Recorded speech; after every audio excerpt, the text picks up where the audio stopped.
Hello and welcome to Black Eye the Podcast, the podcast where I share my perspective on life through my eyes. Hi guys, welcome to episode number 7. This week I'm going to be talking about men's mental health.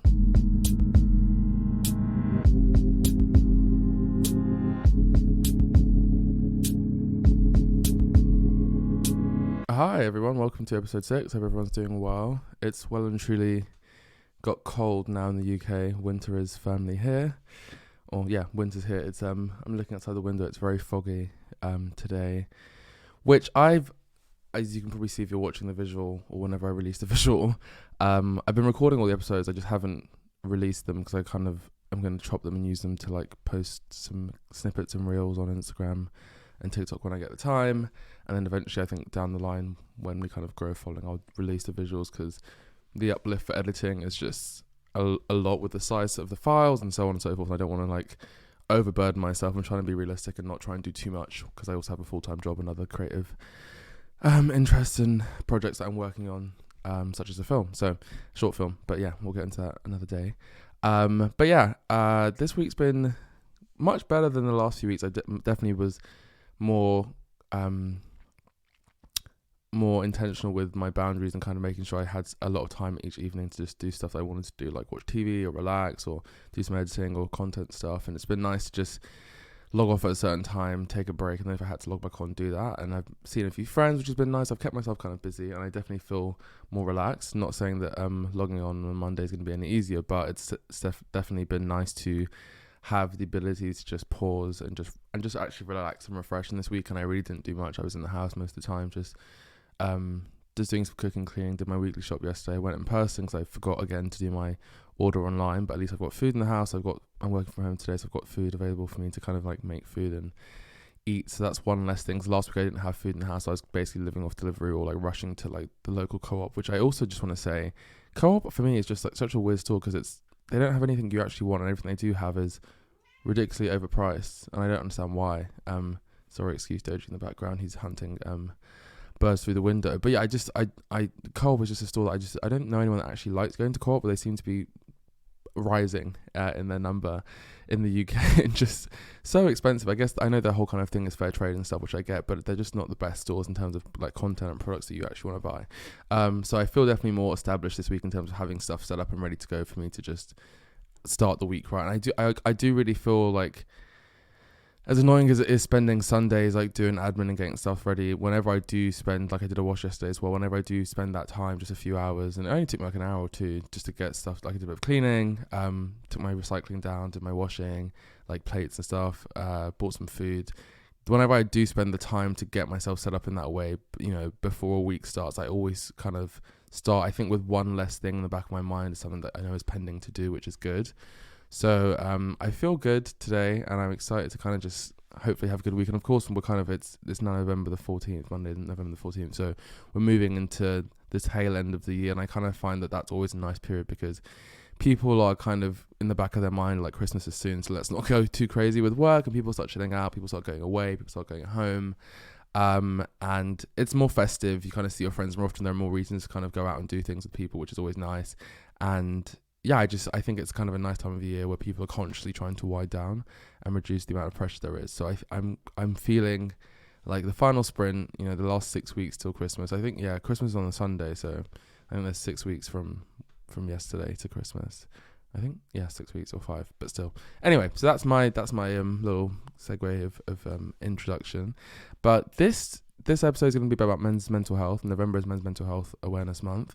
And I thought, it'd be very important for me to come here and speak about certain things in relation to that on here because, well, I'm a man and mental health is very important to me. I think it's going to be interesting talking about it now from my perspective. In the last 2 years, I spent a lot of time online and a lot of time advocating for mental health and speaking about my mental health and mental health generally and ADHD and OCD. And so I'm at a different stage in my life to where I was maybe a few years ago when mental health kind of it took a different form for me. But I found that through speaking about it and just having conversations around it more openly has definitely helped me, and I think it's been useful for bridging conversations with some of my friends and learning a lot about myself and the way mental health presents itself in different communities, and particularly in the UK at least as well. So let me start with some stats that I was reading through this morning, and then I'll kind of just go on and kind of talk about it more generally.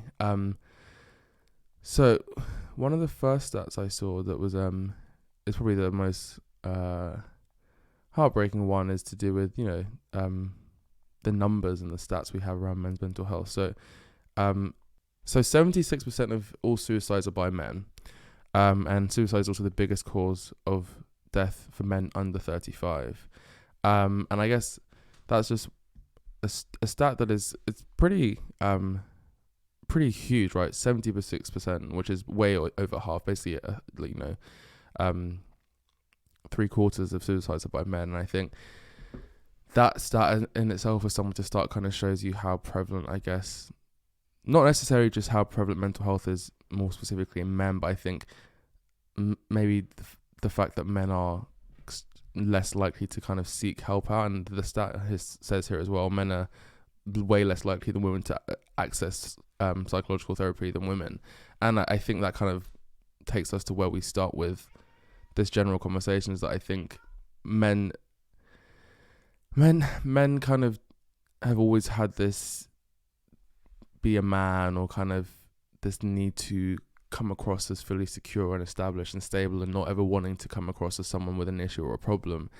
And I think that sets the base for a lot of issues we see in society with men today, and that can kind of be shown in different ways as we get to how those stages evolve and develop. But I think it's really interesting because growing up as a kid, and now even being like a man now, I think there is such a problem with men wanting to actually express that they're not okay, and not wanting to actually accept that, acknowledge it, and then also express it to people. I think there's a lot of fear of not being a real man, or not being strong, or not being self-sufficient. And a lot of that, I think, probably comes from, as we grew up as kids, what we saw as role models of men and what was presented in TV. Men didn't cry, right? And I remember, I'm not someone that cries a lot. When I do cry, it's like something that happens very intensely for like a short period. Maybe something's happened, or I'm overwhelmed, and I'll cry a lot, and in that session, and then that's kind of it. I'm done. I haven't cried for a while now. And not that I'm saying that that's the way to be, but I'm not someone that naturally gets overly overwhelmed with emotion and cries loads. But I think it's one of those things where I remember watching shows, like the men were always, as a kid, like super big and burly, and Superman, and they were strong and muscular, and they were confident, and they kind of made their way through women, and there was never really kind of a side where you kind of see a man struggling with life or being happy. Men were always kind of like the alpha males, drinking loads and partying with their fast cars and working and being successful. And that kind of, again, probably is as a result of toxic masculinity and patriarchy, where men were seen to be the breadwinners and the leaders and people that were in charge of society, and the man of the house and that kind of thing. And so there was that kind of need or desire or pressure for men to be this kind of all-encompassing thing that represented stability for the household. And so with that came the idea or the notion that men had to be strong and support everything and be the leaders. And so as a leader, you can't really be seen to show any signs of weakness. And I think a lot of people grow up with that kind of visual or mentality or image or approach to manlyhood in the forefront of their mind. And then you kind of turn, I think, as well, to like parents. Our generation as men is very different to my parents' generation. I think even more so then, there was kind of more a stiff upper lip kind of approach to things, where men also did a lot of physical labor, right? It was, physicality, like being a builder or working in the mines, all those kind of like heavy labor jobs where men were working in factories. And so there's a physicality also tied to our idea of the perfect man. And I think even the way parents, like my parents' generation, would raise things, that, you didn't talk, at least I don't think my dad and all of my friends' dads kind of said that you didn't really talk about how you were feeling. It was kind of like, you played sports with your dad, or you did things at the house around your dad, and that was the way of bonding. And, as I'm sure from the way they were raised, there was no kind of discourse between them and their parents, but if they were struggling or feeling down or crying in front of their parents, that wouldn't be a thing. You kind of had to just suck it up. And, people, call you a sissy or wuss or whatever, or even gay, if you were overly emotional, overly effeminate, overly a certain kind of way. And I think when you contrast that to how women have been portrayed, and presented in mass media was that you kind of, you have the women who have, they're at home, they're the homemakers and they raise the family and they're emotional. They kind of are the ones that come and talk to the kids about how their day was at school or if something was wrong or help them with homework. So there was that kind of more nurturing and emotional kind of angle towards things with men, as I remember seeing it. And even then you'd have women kind of, I don't know, like being upset about a breakup and crying, or like loving a man and wanting the man to stay with them, or like struggling with like postpartum depression after having a kid. And so you kind of saw more dynamic emotional range with women. And so I think it kind of, in our society, it's been orchestrated in a way that it's acceptable or normalized for women to be emotional, to struggle, or to say they're upset or they're down or they're not feeling happy, and talk about those things. And that kind of, I think, going from like what we've seen in like media and the portrayal of men and women, I think then moves into how people operate in real life. And I think women do a much better job of creating true, deep, meaningful communities and connections and having lifelines for each other. And then partially maybe that comes from, again, like just being socialized in that way and being told that it's right to communicate and better to communicate, and you're supposed to be the emotional ones and men aren't supposed to be emotional. And, what are women like? They're always crying and that kind of stuff. And partially maybe that comes down to hormones and the biology of it as well. But it was more normal, I think, to see a woman crying, a woman upset, or girls getting upset at school, or really getting emotional at things, or even just, I think, in terms of communication, right, expressing their emotion better and saying when they're upset or when they were angry, when they like someone. And I think if I look at school, when you're growing up, no one wants to be an outsider. And I think everyone there's this innate need to want to belong or fit, or and you do as a kid follow the molds. And so the big, like, laddie, physical, aggressive guys that would fight and that were kind of naughty and bad guys were the guys that were popular. And so it was, you kind of wanted to fit in and be a cool guy, you never wanted to stand out, be seen as different, or be seen as a guy that was, one of the girls. And so I think that kind of created a space where loads of guys would be best friends and be in these groups and and this still, like, the effects of this, I see this now, my friends who are adults, but have these friendship groups where they spend a lot of time together and are super close and have been friends for X number of years, but don't actually ever address the things that really matter. And I think, I have friends that when I was growing up would have these group of friends, and again, this is not me being like, oh my God, I'm an empath, but had these group of friends that I wasn't a part of, but we become friends from either, I don't know, like being in a subject together, or just like maybe meeting on the playground or whatever. And we kind of maintained those friendships over the years throughout school. And so I found that there were a lot of people that within their own friendship groups wouldn't be able or comfortable expressing how they felt, but would find someone outside of that group to say, oh, hey, I'm really upset about this thing that happened with this girl that I'm into, or this guy that I'm into, whatever. Or, I'm upset about, something happening at home. I'm just not feeling quite right about life. I'm feeling a bit down, or I'm struggling. And even saying that now is me as someone that kind of is much more in tune with my mental health and kind of like able to talk about it. Even at school, I think I would share with very select people, but even when I did say, I wasn't very good at expressing how I felt. I would just say I was feeling really sad and I was really down, and then that would kind of be it. And people would try and pry stuff out of me, and I didn't really feel like I had the words or vocabulary to express how I felt, but nor did I want to kind of be seen as being weak. And so I think, like, growing up through that now, I see a lot of friends of mine, because I kind of have, and I've spoken about this before, about not having like a group that I belong to. I think I have a lot of friends that I kind of hang out with individually, and I have a lot of one-on-one kind of friendships, which are nice because you get to kind of catch up properly and have these conversations in depth. But I had these friends that I would then speak to, and now as an adult, you see them out online on Facebook, or it's not Facebook, sorry, on Instagram, or kind of you see them at like house parties or events, and they seem like they're having a great time. Then you catch them on their own, and it turns out they're going through the most horrific time, but they just haven't been able to speak about that because maybe they didn't feel comfortable speaking about it, or they're ashamed to speak about it. And that's another thing. I think shame is such a big thing that we deal with in society, being ashamed to not be well, or being ashamed to be different. There is a lot of shame that comes with it, I think, like having to put your hand up and say, hey, I'm not doing well, or hey, I have this condition that means that I feel things in a certain way, or that I have to repeat things. And I remember when I was, as a kid growing up with OCD, for example, I think my parents knew, because it kind of like you notice things, and I had spoken about it, but again, it wasn't very clear what it was until I kind of got to uni.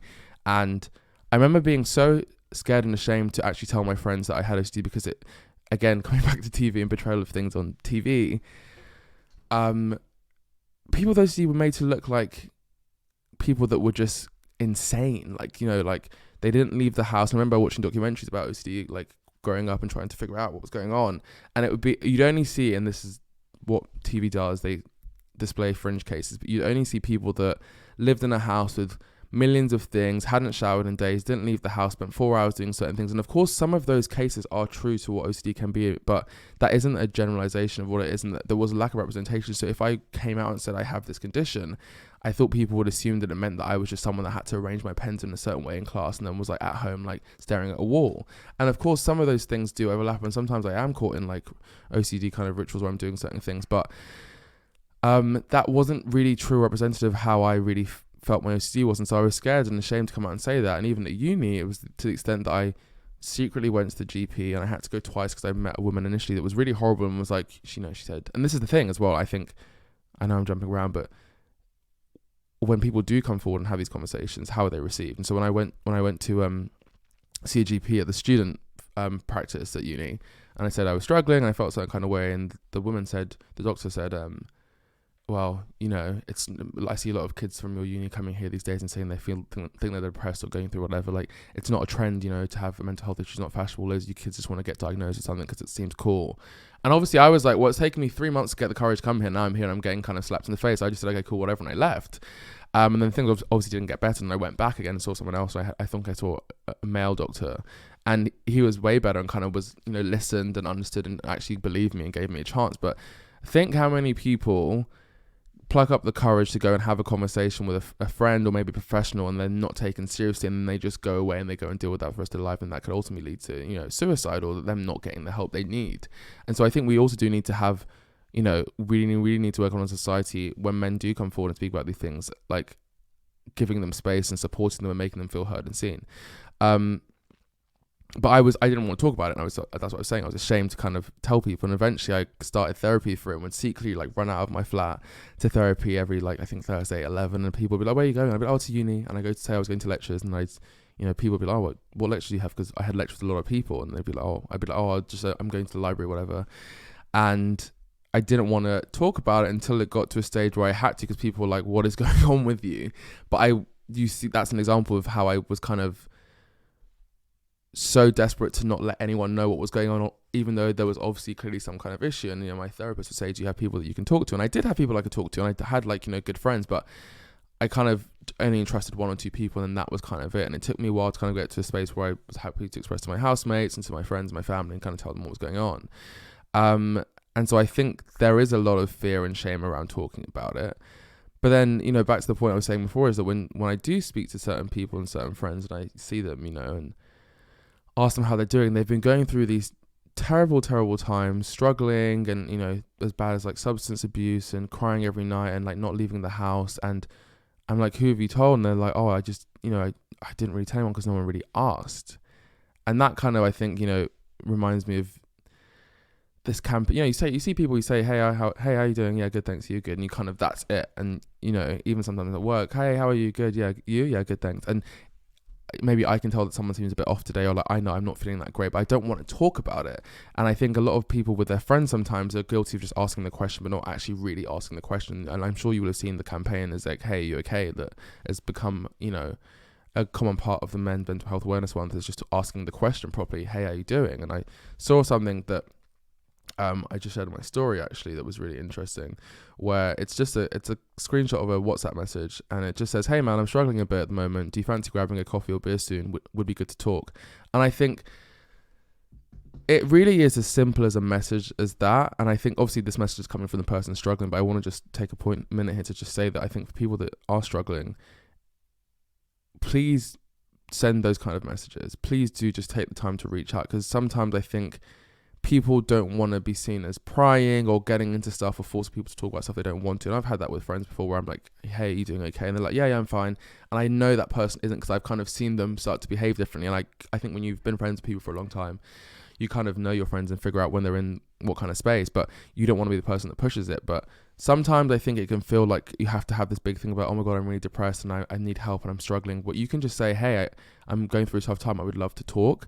And that kind of opens the door for the person that, and obviously do it with people that you're close with and trust and respect, and know that are going to take it in the right way. But then that gives you the chance to actually have those meaningful conversations where people can feel like, you're asking for the help, and they can give you the help that you need in the way that you need it. But also I think on the other side, it's about friends to ask that question. And it's good to catch up, I think, one-on-one with people, or, if your best friends is a certain person, to take the time to really ask that question and say, hey, like, how are you doing? And, you said you were you broke up with your girlfriend a few months ago, or recently, how's that going? Or like, you're moving jobs, or how's stuff at home? And just asking those questions and also listen. I think we ask questions, then we're kind of on our phone texting, and then we get distracted by a conversation. But I think sometimes you'd be surprised when people actually are given space to just talk openly and freely. The more they kind of warm up and get into it, the more things come out. For example, there was a friend of mine, we went for drinks with a few people, and we were sat on the table, just the three of us, and we would say, oh, how's work going? And he said, oh yeah, fine, but it's kind of really annoying because my boss is XYZ and whatever. And then we're like, oh, okay, well, what's been happening? And then he started explaining what had been happening. And then we said, okay, and when did that happen? And we kind of got into this conversation where, as we built into it, he opened up and expressed that actually he was really, really stressed because he felt like he didn't have a place at work, and he didn't know what he was going to do, and he was worried he was going to lose his job, and that his manager wasn't really, focused on helping him fit in. And we kind of actually spoke for an hour about how we've all been through similar situations and how you can turn that around. And he came away feeling, he said, much better, because he actually felt like other people were going through what he was going through, and it wasn't just him. And now he says he feels much better about work, and he's kind of working through things we kind of spoke about as a group. And that's what I think is the other thing, is that, sometimes, and I used to think this, I don't need to tell anyone because, like, no one can help me, no one understands what I'm going through, and like, no one's going to understand what it's like to be me. But I think as we get older and go through life, and kind of we've all grown, people go through so many different experiences that someone will be able to relate to what you're going through, or share a perspective, or just listen, or tell their story. That will make you feel better. It's not always about, can this person fix me? It's good to share your burdens and open up and tell people what you're going through, so that you can feel that relief of talking about it, and then maybe they give back to you and say what they're going through. But it helps remind you that, no man is an island, and other people are going through similar things as well, just as you are. And I think it's sad when I see people in these friendship groups, and I don't know how to say this without being overly harsh, but it's sad when there are these large friendship groups where people don't actually look out for each other. And sometimes I've seen it where people know someone's going through something because they've mentioned it, and they continue to isolate the person and not invite them to things and don't support them, but then still want to be going on these holidays together. And I think sometimes it also takes a level of strength to really sit down and take stock and be like, who are my real friends, and are these friends really there for me in the way I need them to be? And if those people that you thought were your core friends are not those people, then maybe it's time to change the label and start looking to understand where the people that really are going to be good friends to you and support you lie, and how you can lean in on those people more. Because it's tough when you've been friends with people for a long time and you kind of realize that they actually don't really care about you in that way, or they're not really as supportive as you thought you'd be. And that's painful in itself when you're going through something. But I promise you that there will be people that will really be there for you in a way that you will be supported by and be honored by. But I think it's just about taking the time to actually find those people, and ask those people to be there for you. And I think it's a two-way street, but I think it shouldn't be on the people that are going through things to have to come up all the time and say something's wrong. I think if you know that someone you care about seems to be struggling or is acting differently, then I think it is on you, and it is on us as a society to really listen to people and ask people and take people aside. And I think even if it's at work, because I think, and this kind of ties into the episode I did about loneliness, no one knows what people are going through behind the scenes. Someone could be living at home, with abusive family members, right? They could be in a broken household. They could be, dealing with substance abuse problems that they're managing outside of work and coming in to the office. They could be going through a breakup. They could be severely depressed. They could be contemplating suicide, and you don't know. And sometimes it just takes that one, the straw that broke the camel's back is just the one person asking that question. And I've had it where you're just keeping it together and going through the motions and making sure you're, getting through the day and taking care of yourself and just not letting anyone know what's going on. And someone that you don't expect, or someone that you didn't really think saw you in that way, just says to you, hey, are you okay? You seem a bit tired today, or a bit sad, like what's going on, kind of thing. And them asking that question just makes you lose control, and everything comes out and you start crying. And I had this at work, a few days ago, a few months ago actually, someone just said, hey, how you doing? And I said, yeah, I'm good. Do you? And she said, yeah, you sure? And I said, yeah, I'm fine. She's like, are you sure you're okay? I'm asking because I'm just, checking if you're okay. You just don't seem like yourself. And I was like, yeah, you know what? Actually, I'm really burnt out. I'm so tired all the time. I'm so exhausted. I've got so much going on outside of work, so much going on in work. It's really busy, and I've got stuff I'm dealing with and stuff I want to sort out. And I just moved house, and it all just kind of splurged out. And we spoke for about an hour. We went for catch up, and I came away feeling better because I felt like I didn't have to pretend anymore. And sometimes it's nice not only just to have the conversation, but also to relieve yourself of the need to kind of maintain this kind of personality or like persona that people expect of you. And you know, I think if you're a certain kind of person, I saw a tweet a few months ago that was really sad about, you know, a guy that was kind of the joker and the banterer and the, you know, the comedian of the group. And the guy had said, you know, I went for a drink with I don't know his name, but let's say X guy. Yesterday, we went for a pint. He was his usual self. He was joking, he was laughing, he cracked me up. We had such a good time. But he went home and then killed himself. And that in itself is, I think, is such an important thing to, like, you know, really focus on and understand, is that you never know what someone's actually going through unless they tell you. And so I think you can, you know, someone can be laughing and be happy and joyous and make jokes and entertain people and be like their normal self and still be going through the worst time. And that's why we have to ask these questions. And so I think mental health, you know, presents itself differently in so many ways. And there's something else I saw today that I was going to read through that I thought was really interesting. You know, some people with mental illness can't get out of bed. Some people can. Some can keep a job. Some can't. Some can't eat. Some can. Some self-harm. Some don't. Some are suicidal. Some aren't. Some take medication, some don't. Mental illness is different for everyone, but still valid. And I think that's a very important thing. I think people imagine that when you say you're depressed or, you know, suicidal, that it means you never leave the house. You're just like sat in bed, teetering on the edge of killing yourself. But no, like people can be high functioning with different mental health conditions. And so don't assume that because someone keeps coming to the pub with you guys and having a good time and laughing and joking that nothing is wrong, or that if they're, you know, not, you know, in therapy all the time, or they're not taking medication, that nothing's wrong. Well, if you're really that sad, you wouldn't be going on holiday, you wouldn't be posting memes on your story, you wouldn't be replying to messages. People can still live their life but still be unhappy or struggling inside. And so I think, you know, back to the example of that guy who was at the pub with his friend and went home and killed himself. He obviously was going through something. He didn't suddenly become suicidal over the few hours when he went home, but he had probably been in a place of just being so used to functioning, presenting this kind of version of himself that, you know, was representative of what people expected of him or wanted of him, that he was just doing it in second nature. And I've been in this space where you're so used to being the happy-go-lucky jolly guy, and people expect a certain thing from you when they, you know, Timmy's coming, it's going to be funny, he's like going to be jolly and making jokes and being silly. So before you go to an event, you psych yourself up to get in the mindset to go and do that and go and be that person and be happy. You get there, you switch it on automatically, and it's kind of like clockwork. You're doing all these things, but inside you're kind of like making these jokes and people are laughing, you're smiling, but inside you're not feeling it because it feels kind of flat and you feel grey and you're not that happy.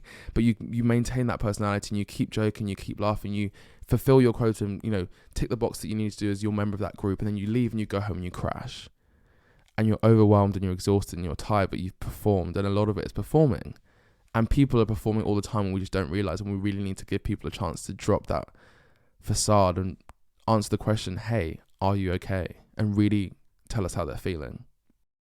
And so as I like kind of think about, you know, things we can do as a society to kind of better support men through mental health, there are a few things I think we need to try and normalize. And one of them, I think, is just an understanding of mental health issues and understanding that men can get anxiety or depressed or OCD or, you know, the spectrum of the whole things, and how those things kind of present, and understanding, I think, as people, you know, there's telltale signs. And I think a few of them are just, you know, if someone is, you know, not talking to you as much, or you haven't heard from them in a while, they seem kind of different, or they're kind of like maybe going through, you know, sudden mood switches and kind of snapping more often, or they're more emotional, get annoyed about things quicker than they used to, or, you know, someone that you're used to kind of doing certain things, when they start pulling out and saying they're not feeling up to it, or making excuses that you just, you know, you're not sure that it's really them, and just, you know, keep an eye out for that. If it's someone that, you know, kind of starts to kind of fade away to the background and isn't really present and seems to be absent, or seems to kind of be glazed over and grey sometimes, those are signs you can look out for. And I think it's important to,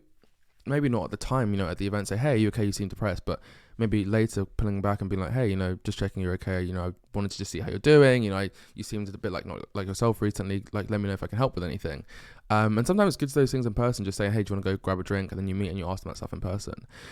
I think, again, it's also good to normalize men showing emotion. I think working in a corporate workspace, you know, it's interesting. Like, there are so many different types of personalities, and you have people that are super emotional and passionate and screaming, getting angry about business. But that anger is an easy emotion, I think, to show for men, because it kind of is still seen as like masculine and, you know, like really macho, like being annoyed about something. But it's good to encourage men to also show other emotions, being sad, or, you know, being frustrated, or being, you know, feeling lonely or feeling embarrassed, you know, those things that maybe we don't typically allow men to show, and just being upset or crying, and not being like, bro, come on, bro, don't cry, what's wrong? Like actually letting people just express those emotions and not be embarrassed about it. And I think, you know, another thing I think is speaking up, like men speaking up against things. And also I think we should encourage men to be allowed to, you know, raise their hands and say, you know, like, guys, I just want to say I'm not doing well. I wanted to put that out there. And I think, you know, that's easier said than done, but I think the more other people do it, the more people feel like they can do it. And I've had friends that kind of, I have to really like chase them and call them and keep checking on them, and then eventually they say, hey, yeah, fine, I'm not going through it. But I think what a great place would be in if actually people felt safe enough saying it the first time you asked, hey, actually, yeah, you know what, I'm really struggling, I'm not doing well. And sometimes reading those words is like, as a friend that probably knows someone's going through something, seeing that and hearing the person just confirm it it's good, because then you know that, like, okay, they're being honest and you can have a real conversation. I think we should really normalize for everyone, but of course this episode is about men going to therapy. I've been in and out of therapy I've done therapy now probably about 3 or so years. Not currently, but like across the last 6 years, I've probably done about 3 years worth of therapy. And it's not that you have to be on the edge of ending your life or like going through some kind of episode to go to therapy. Like sometimes it's good to just go and just talk through your life and understand things that, because I learned a lot about myself through therapy, like the way certain things happened to me as a child, or more like my experiences or my outlook on life is shaped by the way you grow up and the friends you have and the things you go through. And like, you know, my racial experiences as well shaped a lot of my current kind of state of mind. And so sometimes it's good to just learn about yourself and learn how you can kind of notice telltale signs or patterns within yourself, and how you can deal with those and how they present differently, and how you can kind of adapt as you grow. It's good sometimes to work through if you're going through a breakup, or you know, have to grieve if you've lost someone in your family, or, you know, if you're going through mental health issues, you know, if you're feeling depressed or anxious or whatever. It's good to then go and talk about that and just have someone who's a qualified professional that has client-patient privilege and cannot tell anyone about what you're going through. So it's not going to get out to the group if you don't want to know. And fine, sometimes you don't want people to know what you're going through. And so this professional can help you through, you know, 4, 6, 12 sessions and just talk to you, support you, give you the tools you need to go and be able to cope better. And then it's done. It's not like a forever thing. But I think there's a lot of shame and worry about going to therapy and actually saying you need help. And again, I think we just encourage people not being okay. Sometimes I think it's good to answer a question honestly. And I've tried to start doing it when people say, hey, how are you? And I'm like, yeah, not great, to be honest.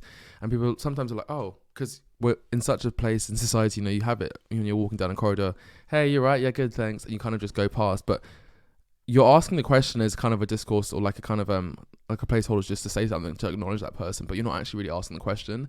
So sometimes when people I see that I know like relatively well ask me like, how are you? And I say, yeah, not to be honest, I've been better. And sometimes people get taken aback and they're like, oh, and people are shocked, but it starts a conversation. Oh, what's wrong? And you kind of explain, and vice versa. When I ask people, oh, how are you today? Yeah, I'm having a terrible day. I'm like, oh, what's going on? But it's good that I think we should encourage people to not be okay and answer questions honestly, and just say, yeah, you know what, actually, I'm not doing too good. I'm actually having a pretty bad time, and letting people express that and talk about it, because then it kind of becomes more normal to be honest and have those conversations. And it doesn't have to be when you're getting to the end of the line, you're going through a really tough time, that you then say, all this stuff's happened, I'm going through all these things and I feel terrible, because that's part of it. Like hiding things and not wanting to talk about it, and, you know, being ashamed of addressing it, and it builds up and builds up and builds up and builds up and builds up until at the end of the year you're in a really tough place and it's hard to work out of that. Whereas if you're having more of these regular, honest and open conversations about how you're feeling throughout the year and throughout your days, and when things happen, that's another thing I think is really important, is sometimes talking about things as they're happening and saying, hey, this thing, like, and I have friends now that I text and be like, oh, I'm feeling really like horrible today, like, oh, I just feel a bit like anxious about this. And then you kind of work through it in the moment, and you kind of learn that actually, hey, the more I talk about things as I'm going through them, I can have support through my friends in the moments of crisis, rather than having to spend weeks anxious about it on my own and then talk about it. And I think the other thing is, I think we should really just normalize male physical contact. You know, like I remember as a kid growing up, girls would be like holding hands, you know, walking around school and holding hands. I have friends that would hold hands under the desks in lessons in secondary school, by the way. And I remember us guys being like, that is so weird, man. Like, what the hell?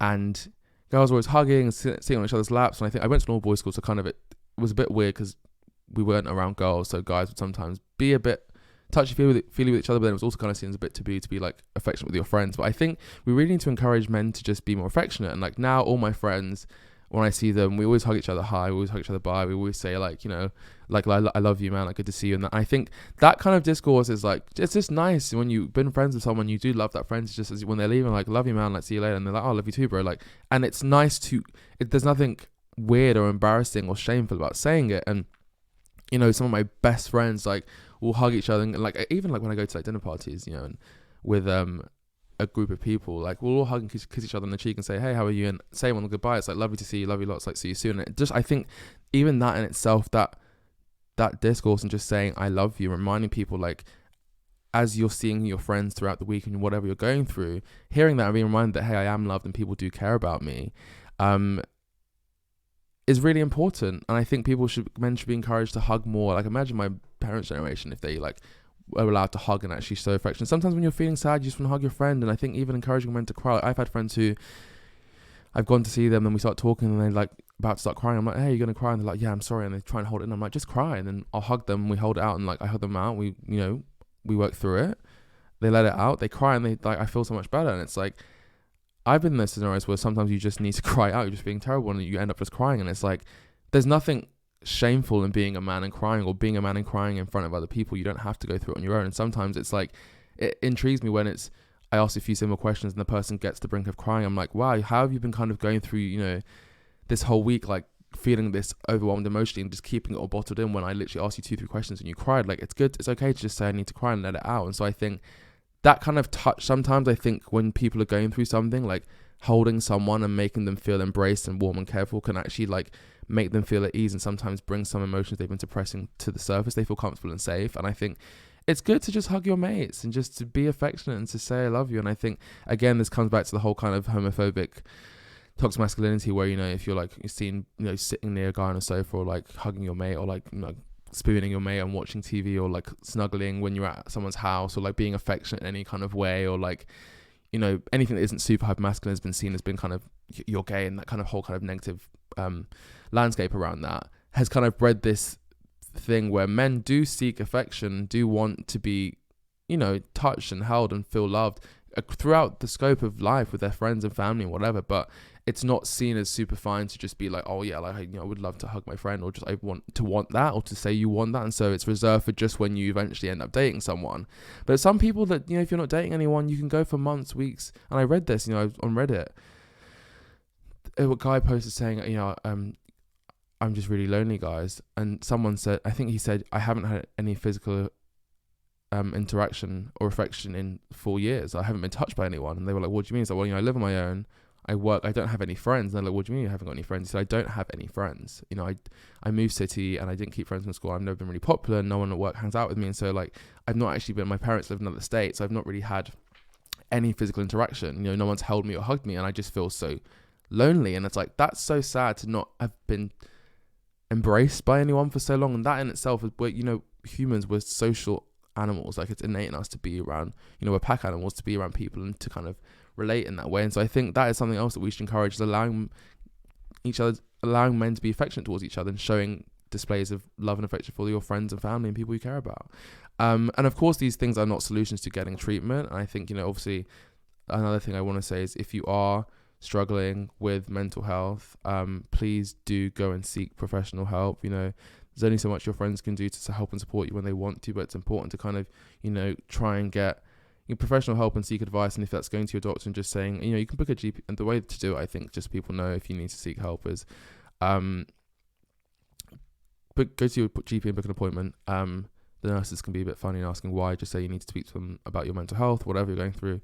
And then, you know, just speak to your GP and just be honest, express how you're feeling, and say, you know, if you're struggling with anxiety, and like, again, maybe look up the symptoms and know what those are like, so you can kind of go in and say, I know what they are and I have them. Because I think a lot of people aren't aware of what anxiety is really like, and that's kind of that constant feeling of dread and nervousness and kind of your heart racing and sweaty hands and being on edge. And I've had a lot of friends who have talked to me about their symptoms, and I'm like, you've got anxiety? And they're like, oh no, I just always feel a bit on edge. I'm always overthinking things. I'm like, you've got anxiety, but people don't always know what the symptoms are. And then being able to recognize that and go and see GP, and then they can refer you to a therapist, you know, a specialist, psychiatrist, or they can refer you to someone that can help prescribe medication. But I think it's important to, you know, when you are struggling, it's always good to get professional help as well from people that can help you through the things who are qualified and understand, you know, what you're going through and can help you learn how to get out of the place you're in and not kind of suffer on your own. Also, there are some helplines you can call, Samaritans, 116123 if you need someone to talk to. So please do that if you really need to call someone and have someone to speak to, because those people are also qualified and trained. There's also some suicide numbers you can call if you're struggling and you need someone to talk to. The SOS Silence of Suicide line, the SOS Silence of Suicide line is 0300 1020 505. This is for the UK. If you are in another country and you're listening to this, thank you, but also you can Google it and it should come up with a number. But yeah, I think it's a great month. I hope this episode has been useful and helps people understand that, you know, as a man, you don't have to go through it on your own. There's nothing shameful about having, you know, mental health issues. Please, friends, family, ask your male counterparts how they're doing.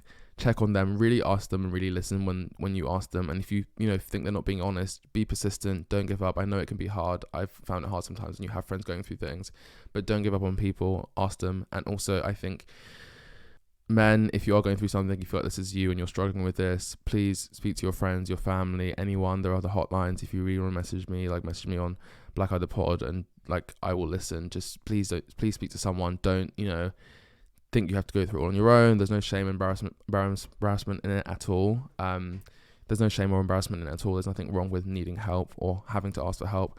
And I think people love you and you have a reason to live. You have a reason to be loved. And I think, you know, things do work out. It can be hard to see it when you're in the situation, but as someone who's gone through kind of different dark parts of my life, you'll be surprised when you notice that you're on the other side and you didn't even realize you got there. You kind of just gradually worked there, and one day you're just like, oh my God, look at how well I'm doing. And like, looking back at where you are, you kind of feel like a different person, but you have to give yourself a chance to get to that place and work to that place. So please do, don't give up on yourself, and just keep being honest and communicate and share and talk about how you're feeling. And I think we're kind of getting better as a society. People are kind of more willing and open to have that discourse than ever now. So please do, you know, make sure you give people the chance to help you. And also, there's loads of stuff online. There's podcasts. My old podcast, Restless Minds, is still live on the air, so it talks about OCD and ADHD, if that's helpful for you, and mental health generally. Listen to that. There are YouTube videos, there are things you can read, there are books you can read that can also help you kind of understand what you're going through. So please use the resources we have around. There's loads of stuff on Amazon.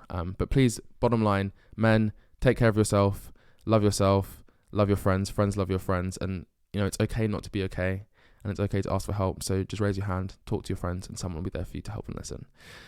But that's it for today's episode. I've enjoyed talking about this. I think it's really important. So I'm glad I get to talk about it and have a space to share it. Thank you so much for everyone that's listened to today and any other episodes. And please be sure to hit follow wherever you can. And I will see you guys on next week's episode. Goodbye. Have a good week and take care of yourselves.